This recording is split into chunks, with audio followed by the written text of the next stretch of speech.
This week on Not Another Movie Podcast, we've got a potential casting choice for the Penguin. We get 3 amazing D trailers. Triple Ds. Yeah, we'll go with that. I haven't seen Triple Ds, yeah. And we've got a possible new James Bond director.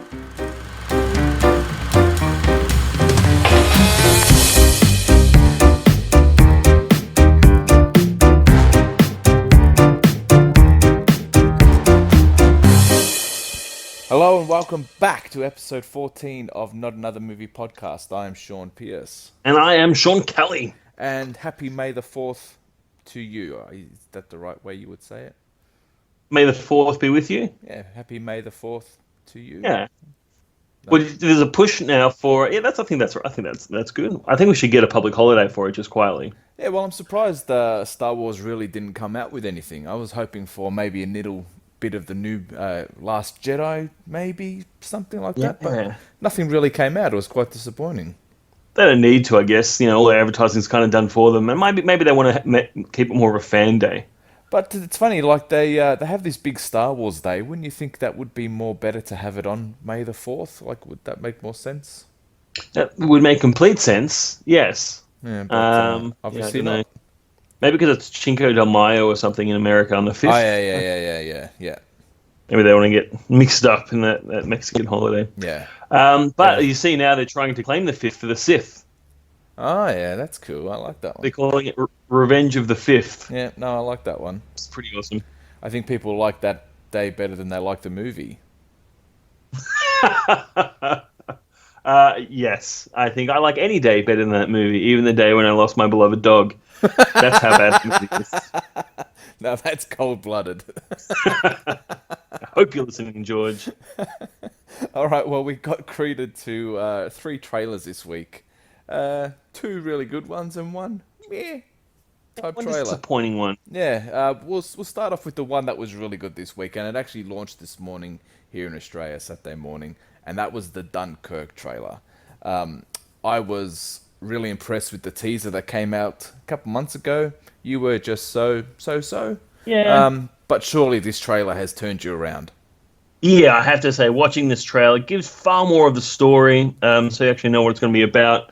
And yeah, I was far more impressed with this trailer than I was with the teaser. The best part about this is, well, I'm a massive fan of Christopher Nolan, and I'm sure you are as well, is that he uses practical effects as much as possible. He hates the digital world, and he hates digital visual effects. So to have this type of film and having his practical filmmaking, it could be a masterpiece.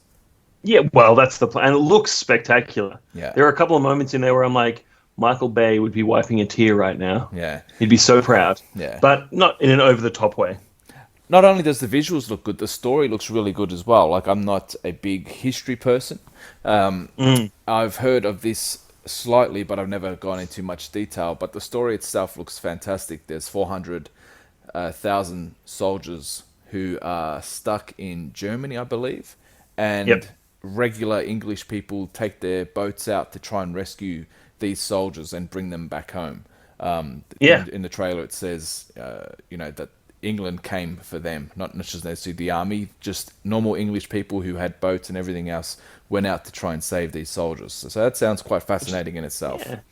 Amazing. So I'm surprised that hasn't been told before because it's such an interesting story. Yeah, I mean, and I'm quite interested to see how far Christopher Nolan goes in terms of violence. Does he go the Steven Spielberg, Private Ryan / Mel Gibson, Hacksaw Ridge type violence that we've seen now and kind of not really expect, but we've been I wouldn't say treated to that, but we've been pushed down that road before. Do we go another route down there, or was this going to be a lot more? I don't know. I think this one's going to be a lot more big explosion, so you're not going to see anybody kind of cut to pieces or anything, and lots of like really disturbing drownings. I can see a few drownings in this film. Yeah, it's not pleasant, but yeah, worthwhile story. And I love the trailer itself. The last part of it, there's like this ticking clock, and it just builds the suspense even more as they've got these quick visuals in, as you said, of someone drowning, and then if they can bring that into the film, I really can't wait to see it. Bring in a ticking clock. Done. James right. Cameron's like, my day's done here. I'm out. The other really good trailer that we saw this week was the coming of the together of the Defenders on the Yeah. Marvel streaming service. Now, this looks really cool, I gotta admit. I do, and it's actually I still haven't gone back to watch Iron Fist. I just haven't had the time. But it's this is making me want to watch Iron Fist more than the trailers for Iron Fist. Well, as I said when I reviewed it, it wasn't as bad as what everyone said it was. Yeah, and you've made me want to watch it as well. But I'll definitely find the time before this Defenders series come out. Yeah.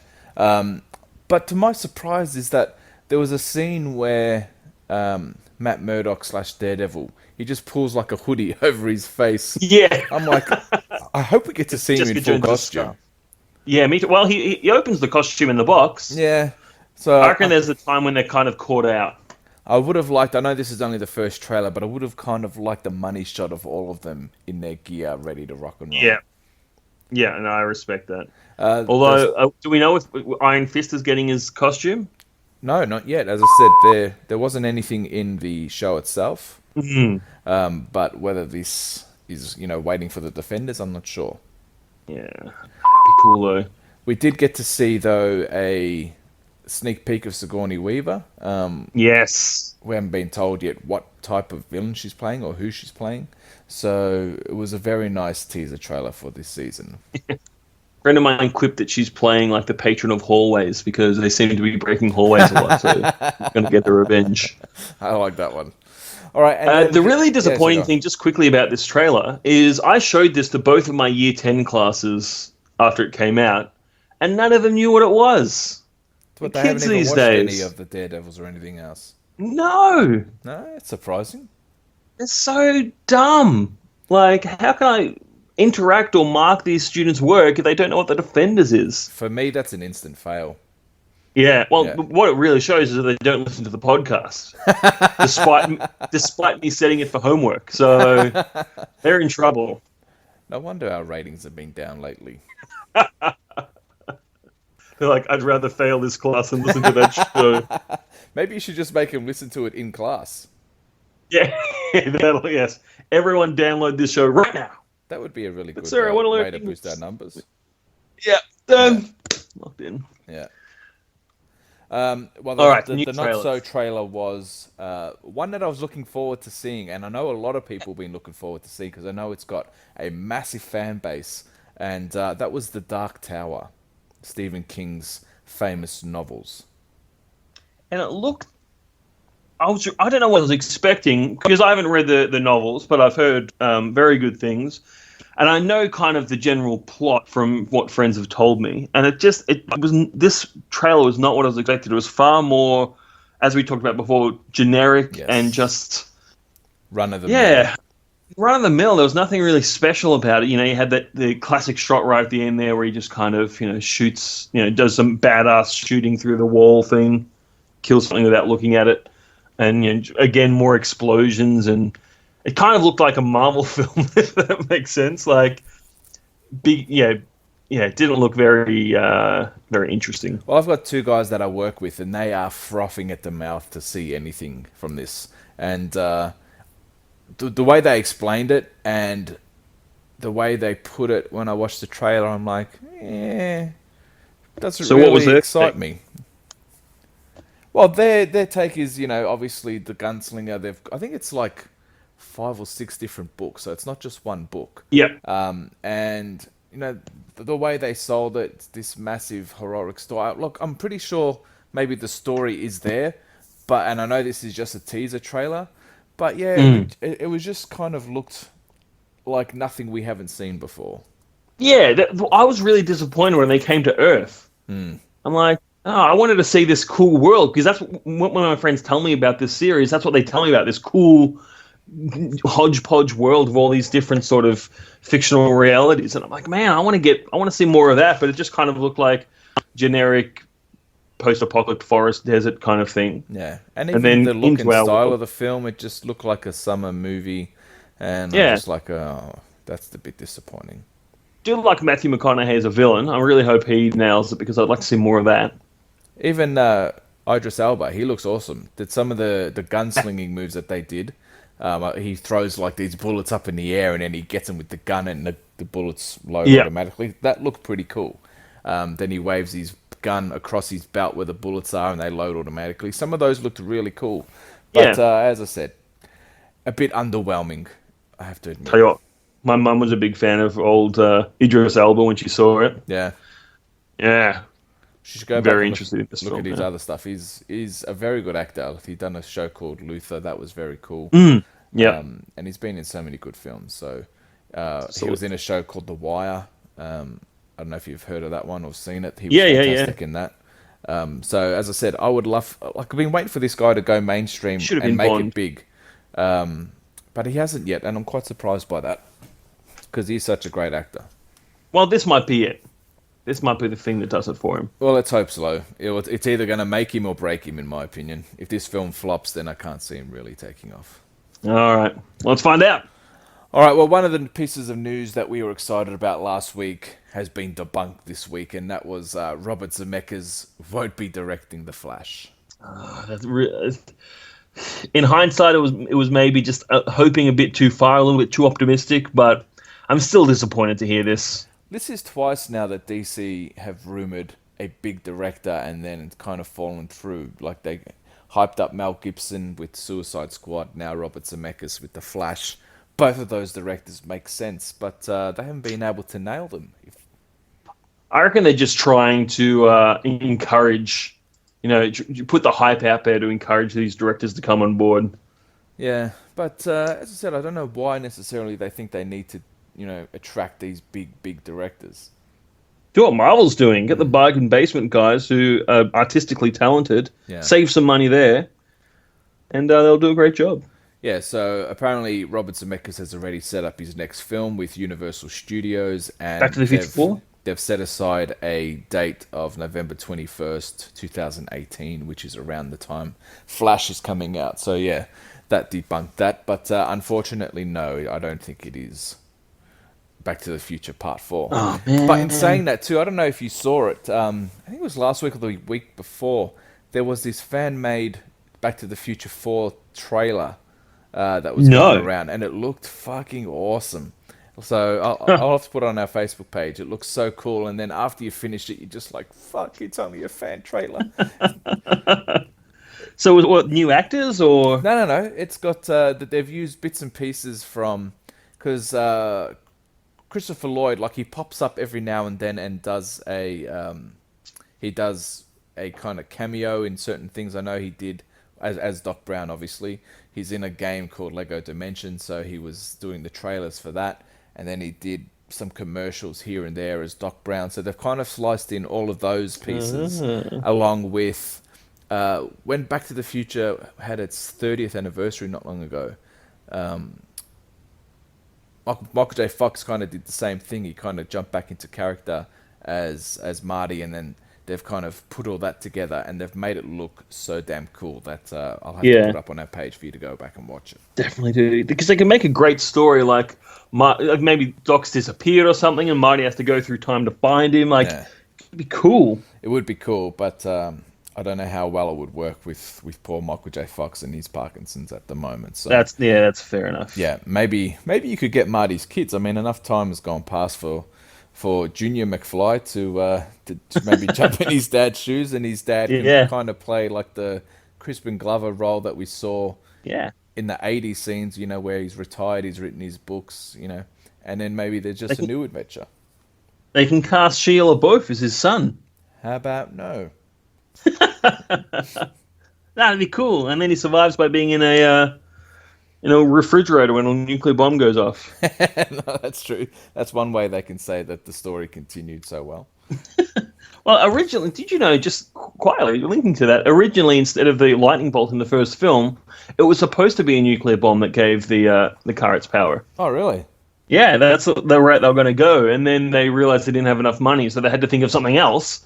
So they went the whole clock tower angle, which I think works so much better. Yeah, absolutely. Because if you think about it, if a nuclear bomb went off, then there'd be no more anything, really. Like, it would be good. Yes, Marty goes back to the future, but the 50s have just been blown up. Stiff shit. I think they were going to go out to like the Nevada desert where they were doing the Testing. they're doing atomic bomb tests and stuff. Yeah, Yeah, seems far too convoluted. Keeping it all in that one set was just genius. Yeah.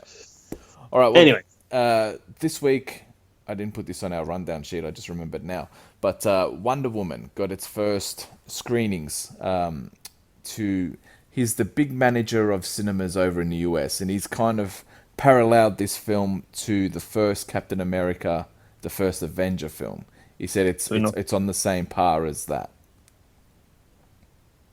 I was hoping for more than that, to be honest. I was like, hello? Yeah, not that I didn't... You went quiet a bit there. Yeah, I was trying to internalize. Look, the first film wasn't bad. Yeah, it was all right. I remember walking out of the cinema being disappointed with it. However, I went to it with my wife, and she quite enjoyed it. And she's someone who doesn't, like comic book movies, so maybe this will be in that same vein. Yeah, well, that's how they've kind of sold it. To be honest, it's been sold as like the first Captain America. All right. Well, look, I'm still willing to give it a shot. Try to contain your excitement. I am. But I was reading an article the other day, and the guy was saying that he's really disappointed that they're not pushing this movie more. Like, normally, if for a big blockbuster film like this, there'd be wall-to-wall advertisements, and he can't seem to find any. Yeah, well, this is true, and considering it only comes out next month in June, you'd think you'd kind of start to see more of a push. And maybe we will. Maybe it's early days, but it did get me thinking. Hopefully they're not hedging their bets and not spending too much on the marketing for it. Yeah, well, that wouldn't surprise me, but then that's kind of scaring because then they're like, oh, maybe they don't believe in this film or this franchise. That's what I mean, or the character, yeah. We'll wait and see. Anyway, I'm excited. If you're listening to this, please still go out and see it. Support this film because I think it's a really important movie. Well, there was a mystery post added on social media this week that's kind of got a lot of fanboys excited, and that is the Beauty and the Beast / Frozen star Josh Gad posted a picture of the Penguin from the comic books online, and it's got people excited that maybe he could be cast as the Penguin in the new Matt Reeves Batman film. Which I never would have considered, but it's actually awesome casting. Yeah, it is. Josh Gad is the Penguin. And even though it might not be necessarily the Batman film, we do have that Gotham City Sirens film that's being made about Harley Quinn. Yep. We've also got the Batgirl story and the Nightwing coming up. So, there's a chance that he might pop up in one of those three films. But, if someone told me initially Josh Gad as a Penguin, I'm like, meh, and then moved on. But, now there's kind of some buzz around it. You can kind of see it. Oh, yeah, definitely. I would actually really like to see him as the villain in the Batman because I think where we currently are as a species, the Penguin could be quite a relevant villain. And they did such a good job with him in Gotham. They could do some amazing things with him in a film as well. So I'd be really excited. I think he's a great character. And DeVito did a great job back in the day, but maybe it's time for another incarnation. We've had 3 Jokers. Let's get another Penguin in there. Yeah. And it'd be interesting to see what type of take they have on that character, because getting someone like Josh Gad, you kind of think that it's not going to be too serious. It's going to be a bit lighter, maybe. Yeah. I remember when there was all this speculation about what villains were going to be in Christopher Nolan's universe, and I remember there was a rumor of Philip Seymour Hoffman playing the Penguin. And the Penguin was going to basically be like this nightclub owner of a frozen Antarctica type nightclub, where obviously there's some under the table dealings. That could have worked really well in Nolan's version of the Batman universe. So it'll be interesting to see what type of take Josh Gad kind of has in this, if the rumor is true. I would love to see him as a Wolf of Wall Street kind of character, like this really over the top kind of aggressive business CEO thing, and that way he could tussle with Batman and Bruce Wayne and have some great scenes in that way. I think that could be cool. Well, I like that, actually. That's a really cool take. Like, Wayne Enterprises and whatever his, Oswald Corporation or whatever. Yeah. Fighting there, and the Penguin tries to go do some illegal stuff outside of the boardroom to try and help his company or whatever, and shit goes down. Yeah, no, it's a good take. I like that one. Josh Gad, call me. We'll get this happening. All right. Well, speaking of Christopher Nolan, again, another it's a tiny hint maybe, but then we kind of get these every week and they get shot down pretty quickly. And that's Christopher Nolan's company has been linked to the new James Bond film, but there's a bit of a setup, so just bear with me. If you on the IMDb page for the next Bond for the James Bond franchise, you'll see there's Daniel Craig, but then the company credits for the film is Syncope, which is the production company for Christopher Nolan. Now, that's kind of got people talking. Does that mean that he will be directing or maybe producing or maybe somehow linked to this film? Christopher Nolan keeps his cards very close to his chest. He generally likes to finish one film before he even starts thinking of a next film. And with Dunkirk kind of finishing up soon, the moons are aligning for Christopher Nolan to direct possibly Daniel Craig's last James Bond film. Which would be pretty amazing. As we've said before, if he does so much practical work, if you can get that back into the James Bond universe, which you've kind of seen with Daniel Craig's take, it could be amazing. It could be a match made in heaven. When was the last time there was such a big director for a Bond film? I don't think has there ever been. To be ever. No, there hasn't been. So, and he's kind of been, he's come out and said that he's a massive fanboy of James Bond. Obviously, he's a Brit as well. And, as I said, everything is all there. It's just a matter of whether they can pull that trigger and actually get him to jump on board this franchise. Yeah, I mean, I assume he just wants to, be involved maybe in the production or something like that. It's kind of like a bit of a dream. But I'd love to see him take a more active role. It would be cool, as I said. If, from what I've just seen from this Dunkirk trailer, you put him into the James Bond world, could be anything.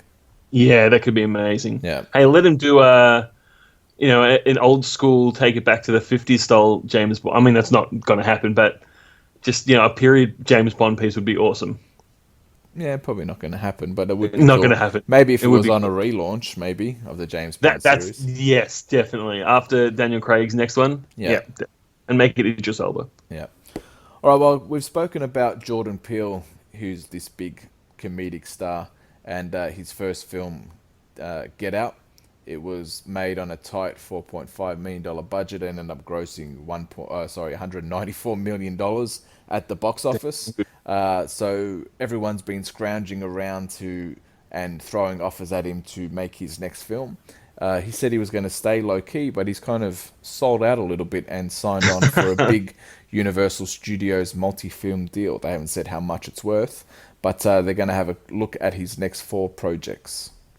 Yeah, that's cool. I mean, from all talk, and you've seen the films, well-deserved. Yeah. So they've kind of put out already what his next film might be. It's dubbed as a social thriller, and it's got a budget that's 5 times the budget of Get Out. So we're looking at about $20 million budget. And it's funny enough because when we spoke about Kevin Smith a couple of weeks ago and his films, he knocked it out of the park with Clerks, and that was made for like $250,000, whatever it was. Yep. Or even less than that. And then Universal Studios offered him $20 million to make his next film, Mallrats, and it flopped. So I hope they're kind of not doing the same thing here as what they did with Kevin Smith. Yeah, but I hope he doesn't just try and redo. He showed a lot of talent with Get Out, so hopefully his next film will be just as good. I just hope he doesn't try and redo, because that's kind of what Kevin Smith did with Mallrats. He just kind of remade Clerks with more money and less charm. So I hope Peele to do this. Yeah. So it's a wait and see from that one. Whether he can strike gold twice, who knows? I have faith because he's a lot more mature, and he's just a really intelligent guy from all the things that I've read of him. Yeah. All right, well, we're going to kick into some actual TV news this week because these 3 stories are quite exciting. This one especially for you, and I actually like the sound of this, is that Jeff Goldblum and Danny DeVito are going to team up for a new half-hour comedy for Amazon Studios, where they're playing a pair of musicians that are kind of like Simon and Garfunkel. Now, to me, just that simple sentence is brilliant. I absolutely adore it. I think this could work really, really well.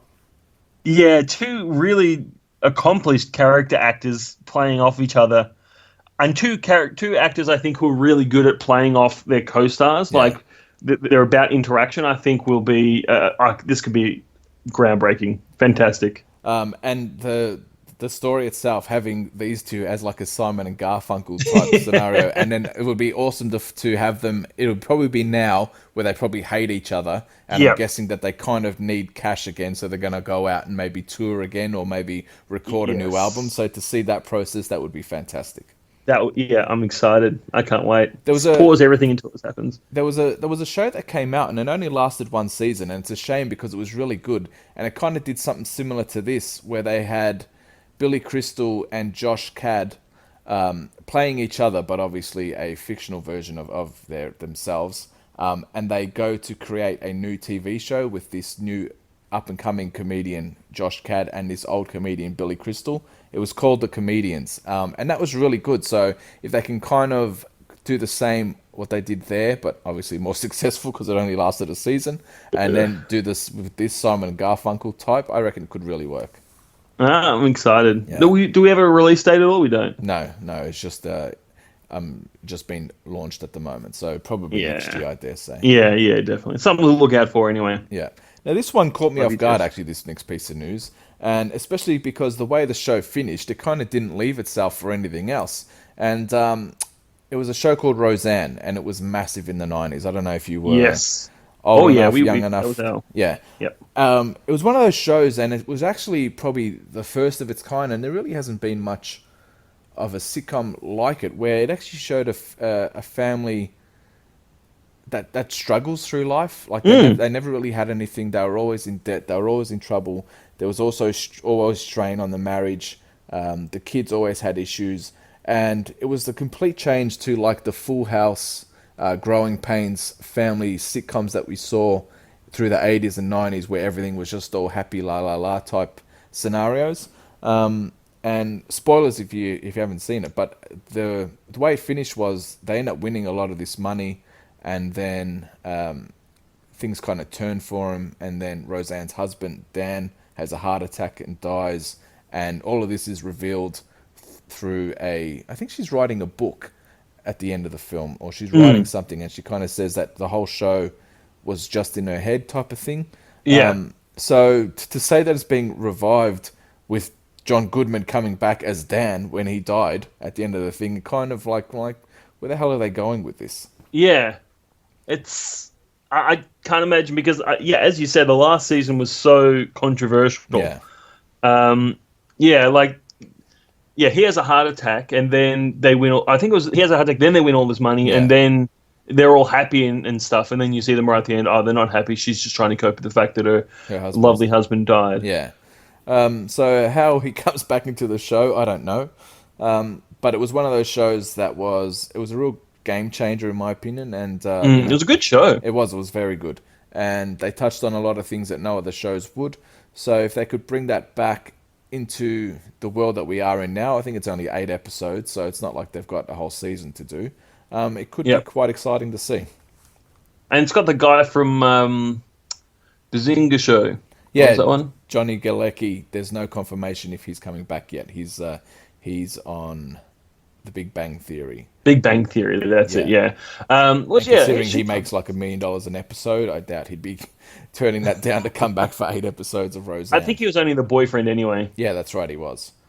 All right, well, this next piece of news could blow the internet up if it does actually happen. And that's HBO is considering 4 Game of Thrones follow-up series. Which makes my parts happy. Like, that's exciting.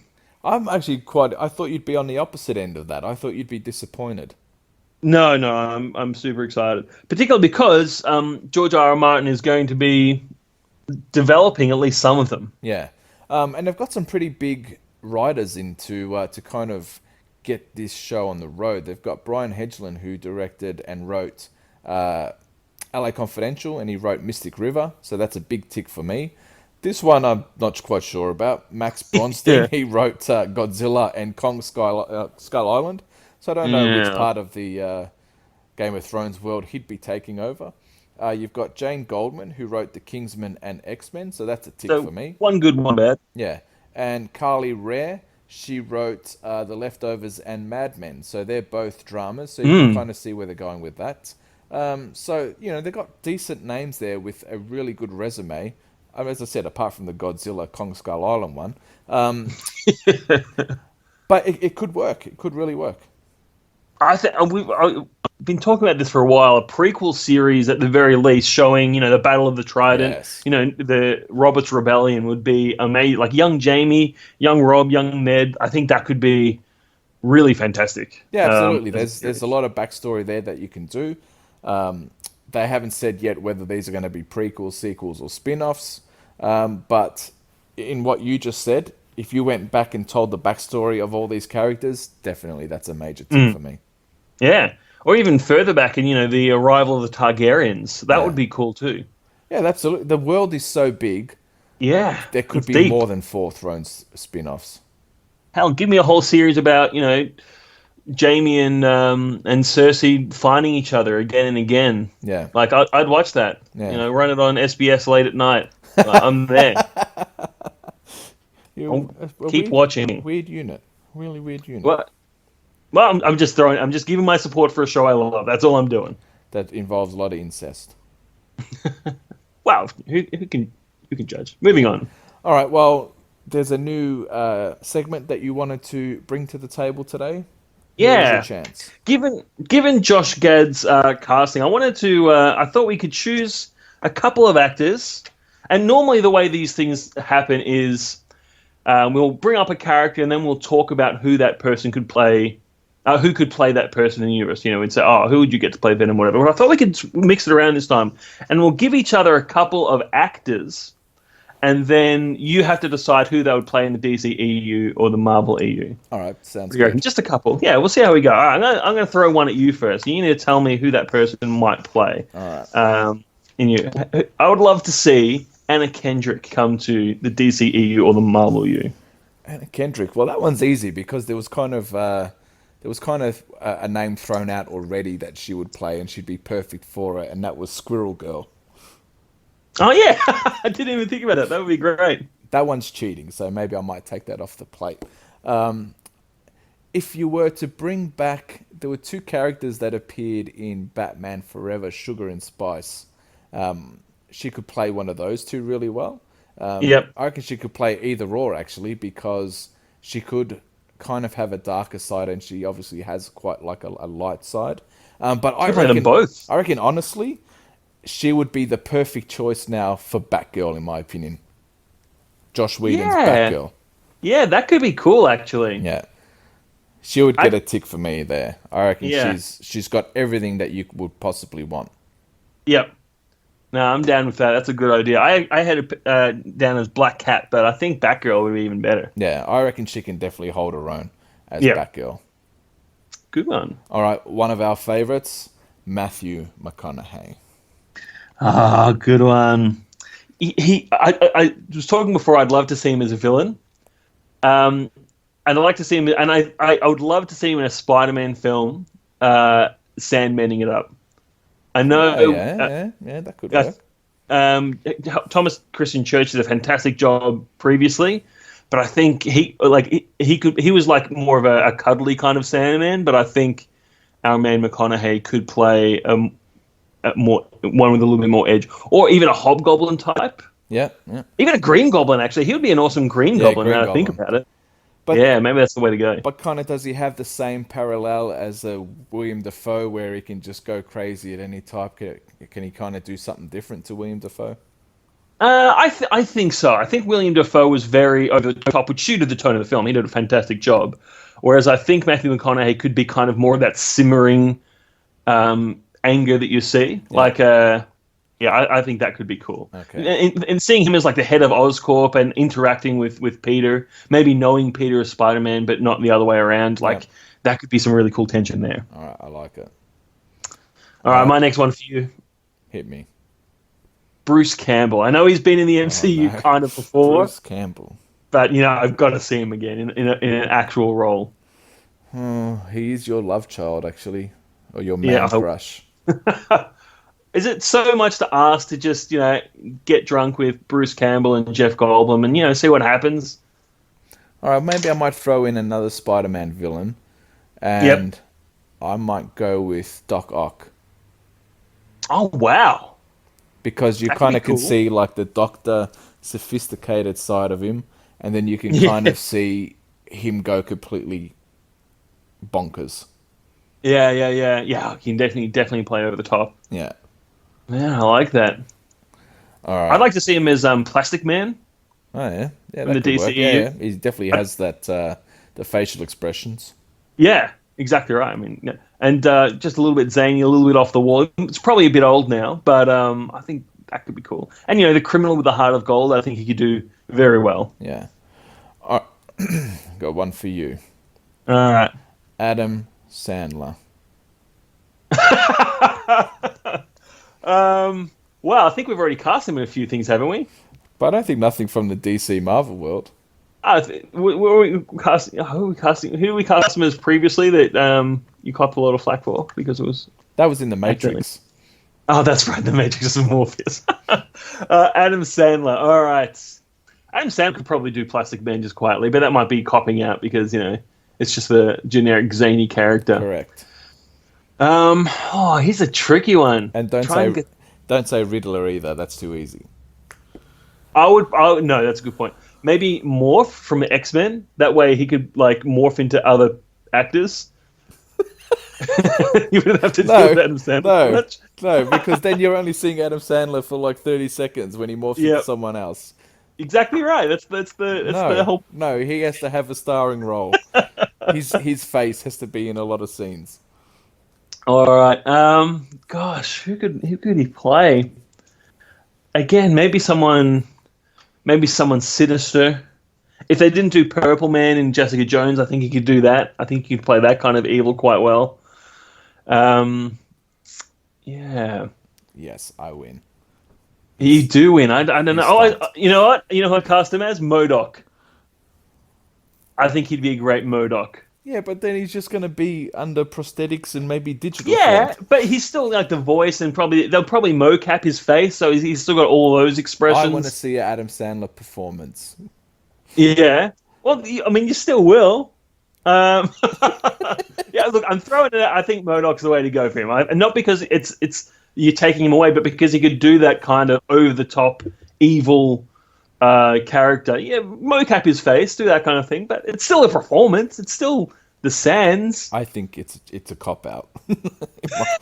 We'll ask the audience. All right. Yeah, all right. My last one. Last one. All right. We've had Ben Affleck. Yeah. What about Matty D? What's Matt Damon going to do in the DCEU or the Marvel Universe? That one is easy because we've already spoken about this. The Green Lantern, hands down. The old Green Lantern. The bearded Green Lantern. That one-handed Green Lantern. Oh, yeah, that's really cool. The one... The magical one. Not Green Lantern, sorry. Green Arrow. Green Arrow, that makes Green Arrow. But he could actually do it could be one of the Green Lanterns. Yeah, you got me excited. And the old school Green Lantern with the magical lantern could be awesome. Yeah, but I would like to see him more of as a battle-hardened, older... Ollie. Green Arrow. Yeah, that's cool. I can see that. Yeah. Man, I made mine too easy for you. I got to choose better people. Say you just threw out names that already had kind of Marvel with DC characters already attached to them. I thought Anna Kendrick would be the thing, but no, that was easy. Yeah, that was easy. All right, I think I take the points in that one. Okay, all right, we'll give you that. Do you have a third one? All right, if you want a third one. Yeah. I got to get myself back into the game. Yeah. All right, hang on. Let me think of something. All right, Mark Wahlberg. Mark Wahlberg. I think Mark Wahlberg would be a fantastic old Green Arrow. I think he would really fit in there quite well. You just used the same one I just did. Yeah. Okay. Yes, I did. Because he'd be good. Actually, you know what? Booster Gold. I swear. Booster Gold. Booster Gold. I don't even know who that is. He's you like him. He's a dude in DCEU who he's a dude from the future who was just like a cleaner, and he locked onto some superhero equipment and ended up coming back in time to our world. And he's like he's a superhero, but he's gets sponsored, and he is in it for the glory and fame as well as being a good person. All right. So he's a bit of a lad. Right. Nathan Fillion has been rumored to be cast as him in the past to give you a kind of the type of actor who would play him. Fair enough. I think Mark Wahlberg, Booster Gold could work. Yeah. I think next time we'll go with characters people have heard of. Next time we do Hey, this people know segment. Booster Gold. People don't know Booster Gold. I'm going to put this. We're going to make a poll. Yeah, who the hell is? If you can put a picture of him and say who is this character, Yep. and get at least 5 replies, then I'll say people know who Booster Gold is. How's that? All right. I'll put that up in the page. That sounds good. All right, cool. And then we'll see if anyone actually listens to this show all the way to the end too. Exactly right. Yeah. That's right. All right, well that wraps up episode 14 of None Other Movie Podcast. I am Sean Pierce. And I am Sean Kelly. Actually, we've got the new Alien film coming out this week, so I'm quite excited to see that and hopefully review that on the next show. Just as I'm keen. Yeah. I think both of us can try and jump on that one and then review it, have a discussion about it next week. Sounds good. All right, let your week be a good week. Until next week.